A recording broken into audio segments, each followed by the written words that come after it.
스트레스와 진화의 역설. 우리는 왜 더 잘 살게 되었는데도 행복하지 않은가? 초기 인류는 늘 불안하고 의심이 많았으며 삶과 타인에 관하여 최악을 가정하는 경향이 있었다고 진화심리학자들은 주장한다. 이 같은 만성적 불안 성향이 오히려 생존 전략으로서 자연 선택을 받았다는 견해다. 대부분의 문화 인류학자들이 선사시대 인간의 폭력적이고 약탈적인 생활상을 지적하듯 당시에는 언제든 다른 집단이나 동물로부터 공격당할 위험이 컸다. 실제로 적대적 인간 집단과 육식동물의 위협에서 살아남기 위해서는 만약 공격당하면 어떡하지? 라는 불안이 필수적인 생존 도구였을 것이다. 경계심이 낮은 사람보다 경계심이 높은 사람이 더 오래 생존하고 번식 기회를 얻었을 가능성은 충분하다. 편안함과 낙관을 즐기던 사람이 무자비한 경쟁에서 제거되고 식량이나 자원을 아무리 많이 쌓아두어도 결코 안심하지 못하고 더 많은 것을 얻으려 애쓰던 사람들이 살아남았다는 가설은 우리가 본질적으로 불만족 유전자를 물려받았다는 결론을 낳는다. 다시 말해 과거에는 불만족이 생존을 위한 효과적인 전략이었고 그 불만족이란 심리는 현대에도 우리의 일상에 짙게 깔려있다. 하지만 이러한 유전적 경향성이 곧 운명을 결정하는 것은 아니다. 유전자는 성향일 뿐이지 반드시 그 심리적 패턴을 따라야만 하는 결정론은 아니기 때문이다. 다만 우리의 뿌리가 불안과 불만족을 생존 도구로 써온 조상들에게 있다면 현대 서구 사회에서 물질적 풍요와 자유 그리고 수명이 과거와 비교할 수 없을 정도로 늘어났음에도 불구하고 우리는 여전히 부정적인 감정을 쉽게 느낀다.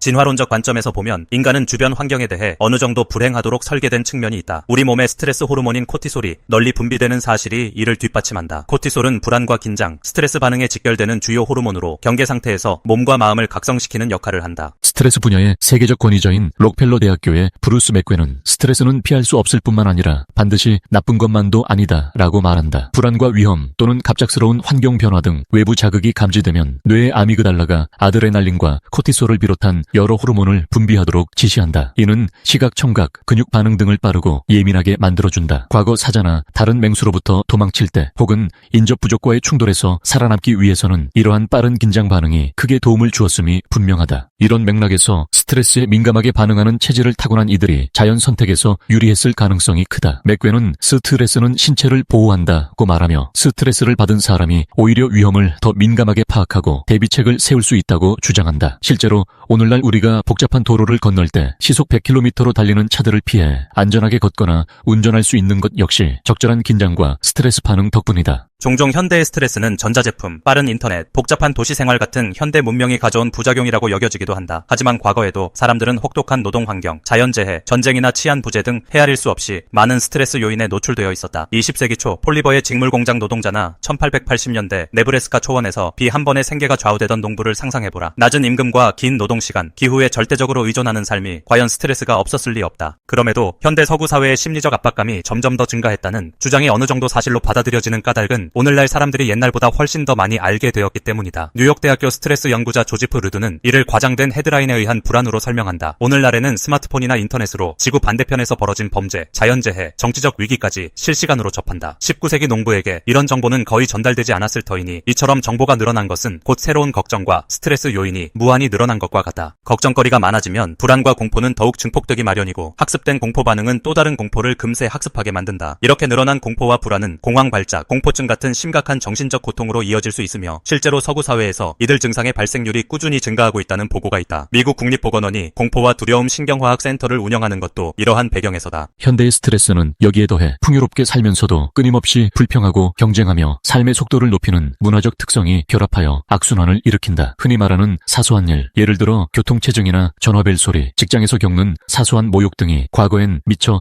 인식조차 하지 않았을 소소한 스트레스가 된다. 이처럼 불편함의 기준이 점점 더 미묘해지면서 스트레스는 일상적으로 자리 잡는다. 여가 시간이 과거보다 늘었지만 많은 사람들이 숙면을 취하거나 충분한 휴식을 누리지 못한다. 특별히 미국인들은 매우 짧은 휴가 제도로도 악명이 높다. 이런 휴식 부족은 몸과 마음의 긴장 완화 시간을 최소화하고 코티솔 수치를 높여 스트레스를 강화한다. 더불어 운동 부족, 고지방, 고칼로리 식습관, 밤늦게까지 지속되는 전자기기의 사용, 수면의 질 저하 등은 각각이 별개가 아니라 서로 맞물려 악영향을 끼치는 스트레스 유발 공식을 만든다. 맥겐에 따르면 과체중이거나 고지방 식사를 즐기는 사람은 그렇지 않은 사람에 비해 코티솔 수치가 높게 나타난다. 이는 고지방 고칼로리 식단으로 비만 인구가 증가하는 서구 사회에서 스트레스 호르몬 수치가 자연스럽게 오르는 악순환을 설명한다. 만약 적절한 식단 조절과 매일 빠르게 걷는 정도의 가벼운 운동만 실천해도 스트레스를 크게 줄일 수 있는데 현대인은 오히려 오래 앉아서 디지털 기기를 들여다보는 시간을 늘리고 있다. 주의력 결핍 과잉 행동 장애로 진단받은 아동들도 상당수가 단순히 신체 활동과 수면 부족 문제를 해결하면 호전된다는 보고가 많다. 그러나 부모나 학교, 사회 모두 생활 습관 개선보다는 신속하고 간단한 약물에 의존하는 경우가 늘고 있다. 오늘날 서구 세계의 많은 사람들은 과거에 비해 엄청난 자유와 선택권을 누리고 있다. 예전에는 가문, 사회적 지위, 성별에 따라 삶의 방향이 크게 결정되었고 선택의 여지가 제한적이었다. 하지만 지금은 결혼 상대부터 직업, 거주지, 심지어 성 정체성과 생활 방식까지 개인이 마음먹으면 얼마든지 바꿀 수 있는 세상이 되었다. 문제는 선택의 폭이 커질수록 그 실패에 대한 책임도 고스란히 개인의 몫이 된다는 것이다. 과거에는 결혼 상대나 직업, 거주지는 주로 사회적, 경제적 조건에 의해 결정되었기 때문에 인생이 불행해져도 자신 탓으로 돌릴 여지가 비교적 적었다. 반면 현대에는 무한한 선택권을 가진 만큼 잘못된 결정으로 인해 실패를 경험하면 오롯이 내 탓이 된다. 이것이 바로 선택 형벌이라 불리는 심리적 압박으로 끊임없는 자기 검열과 좌절, 불안, 우울을 야기하기도 한다. 특히 여성의 경우 과거에는 무얼 해도 어차피 사회적으로 제한된 역할에 국한된다는 인식이 있어 자신을 책망할 필요가 덜했던 면이 있다. 그러나 지금은 다양한 직업, 결혼, 육아 여부까지 폭넓게 선택할 수 있게 되면서 결과적 책임 또한 크게 느끼는 새로운 우울을 경험하기 쉽다. 이는 현대 여성들의 우울증 발생 비율이 남성보다 높다는 일부 연구 결과에도 어느 정도 부합한다. 물론 남성 역시 자유가 늘어날수록 부담이 커지는 것은 마찬가지다. 다만 남성들은 전통적으로 선택폭이 더 컸기에 상대적으로 오래전부터 선택 형벌에 익숙해왔다는 해석도 가능하다. 스트레스가 심한 도시 생활을 벗어나 조용한 시골로 가면 행복해지지 않을까라는 생각을 하는 사람이 많다. 실제로 매년 주요 언론사들은 미국에서 가장 살기 좋은 작은 마을, 백선 같은 기획 기사를 내며 아름다운 자연과 쾌적한 주거 환경, 저렴한 집값, 교통체증 없는 도로를 자랑한다. 그러나 통계적으로 도시를 떠나 시골로 이주하는 대규모 물결은 일어나지 않는다. 일부는 직업상 어쩔 수 없는 이유로 도시를 벗어나지 못한다. 또 다른 상당수는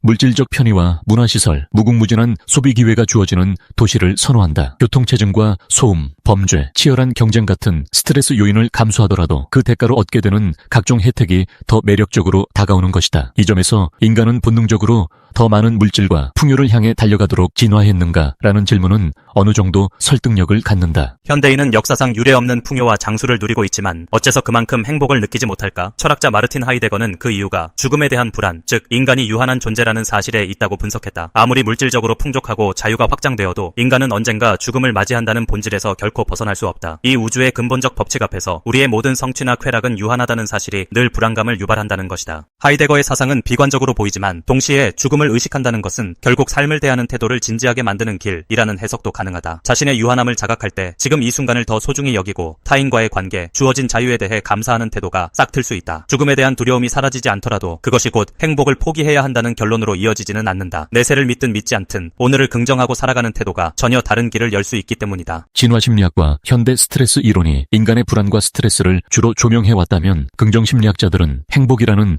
긍정적 심리 상태에 주목한다. 마틴 셀리그먼은 행복을 쾌락, 몰입, 의미 세 가지 요소를 통해 파악했다. 즉 순간의 즐거움을 느끼는 쾌락, 어떤 활동에 깊이 빠져드는 몰입, 그리고 그 활동이 나에게 중요한 가치를 지닌다고 느끼는 의미가 조화롭게 결합될 때 인간은 더 큰 행복을 경험한다는 것이다. 이와 유사하게 미하이 칙센트미하이는 몰입 개념을 통해 인간이 도전적이면서도 능력에 걸맞은 과업에 심취할 때 최고의 만족감을 느낀다고 주장한다. 이는 스트레스를 전혀 없는 상태가 아니라 적절한 긴장과 집중이 유지되는 상태일 때 오히려 삶에 대한 만족과 긍정적 감정이 높아진다는 연구로도 뒷받침된다. 즉 적절한 양의 스트레스는 우리의 성취감을 북돋우고 삶에 활력을 제공한다. 결론, 불안 유전자와 행복 추구는 공존할 수 있는가? 인간은 진화의 과정에서 끊임없이 위험을 경계하고 더 많은 자원을 확보하려는 심리를 발달시켰다. 그 결과 오늘날 우리에게는 더 잘 살고 싶다는 욕망과 불안하다라는 본능이 공존한다. 많은 학자들이 지적하듯이 이러한 불안과 스트레스 반응은 과거에는 생존 필수 요소로 작용했지만 현대 사회에서는 과도해져서 오히려 삶의 질을 해치기도 한다. 그러나 스트레스의 존재는 결국 우리가 어떻게 상황을 인식하고 대응할 것인가를 고민하게 하며 이를 통해 우리는 더 나은 전략을 학습하고 자기 개발을 이뤄낼 수 있다. 이는 삶을 무조건 편안함으로 채우는 것이 아니라 자신의 역량과 흥미에 맞는 활동에 적절히 몰입하여 의미를 찾는 과정과도 연결된다. 스트레스를 부정할 것이 아니라 그것을 건강한 수준에서 관리하고 활용하는 지혜가 필요한 것이다. 마찬가지로 현대의 풍요와 자유는 우리의 선택권을 무한히 늘려주는 한편 선택 형벌이라는 불안을 안긴다. 무언가를 택하지 않아도 택해도 한계와 후회가 따를 수 있다. 하지만 긍정 심리학의 시각에 따르면 몰입과 의미를 찾아가는 과정 자체가 우리의 뇌를 건강하게 하고 만족도 높은 삶을 가능케 한다. 죽음이라는 불가피한 문제조차도 한편으로는 현재를 더 소중히 여기게 만드는 촉매일 수 있다. 결국 인간은 불안 유전자를 가진 동시에 행복 추구라는 문화를 창조해낸 존재다. 이 두 얼굴은 서로 모순적이기보다 보완적으로 작용할 수도 있다. 적절한 스트레스가 있었기에 우리는 거대한 도전과 변화를 가능케 했다. 그리고 동시에 그 과정에서 어떻게 더 나은 삶을 만들 수 있을까라는 질문을 던지며 문화, 예술, 과학, 철학을 발전시켜왔다. 중요한 것은 스트레스를 관리하기 위한 생활 습관의 개선과 자신의 의미를 찾아나가는 지속적인 성찰이다. 현대인은 과거와 달리